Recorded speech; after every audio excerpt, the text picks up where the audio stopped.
The chairman of the Independent Corrupt Practices and Other Related Offences Commission (ICPC), Professor BOLAJI OWASANOYE, has exposed how real estate is often used as cover for money laundering and illicit financial flows. OWASANOYE, who spoke at the public hearing on real estate organized by the House of Representatives Ad Hoc Committee on Investigation of Operations of Real Estate Developers in the FCT, Abuja, the ICPC boss told the committee of effort to sanitize the real estate sector, which has resulted in the recoveries of monies and property for the government. Speaking further on the need for strict government regulation of the sector, he noted that irregularities bordering on forgery and cloning of land documents, double and multiple land allocations of lands without the minister's approval, and revocation of land titles without due process have become rampant. Efforts should be made towards improving transparency in mass housing projects by providing workable evaluation mechanism to eliminate corruption generally that dog these schemes.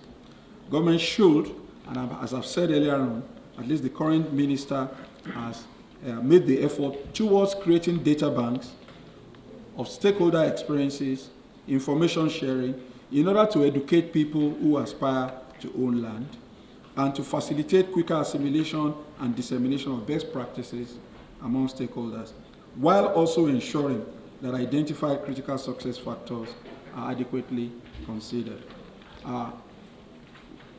Related to this is that I think it is very important that the FCT and the agencies under it must make sure that they reduce the opportunity for their own staff, in collaboration with outsiders, to clone documents that lead to defrauding of innocent members of the public, including honest real estate developers.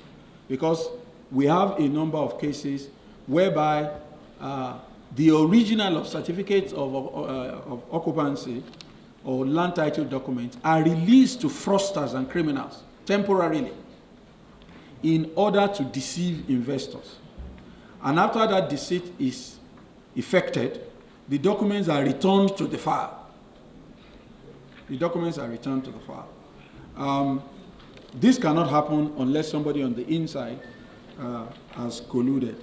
The Speaker of the House of Representatives, Honorable Femi Gbajabiamila, who declared the public hearing open, called on the government to protect prospective homeowners from fraudulent real estate developers. The Speaker, who was represented by the Majority Leader Alhassan Adodogua, added that it was the responsibility of lawmakers to make good legislation to ensure the hardworking Nigerians do not lose their homes to fraudulent developers. The current housing deficit in Nigeria, which is estimated to be between 17 and 20 million housing units, and also said to be increasing annually by about 900,000 units.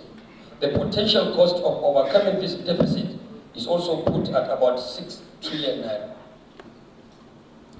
This highlights the huge opportunity that exists in the real estate sector. However, there are gaps in the relevant legislation that empowers some real estate developers while they capitalize on this opportunity to also operate with impunity, sometimes subverting the dreams and billions of naira of hard-working Nigerians. Lack of accountability and regulation in the dealings between these real estate developers and home buyers have caused a lot of hardships to many already struggling Nigerians who desire to own their own houses.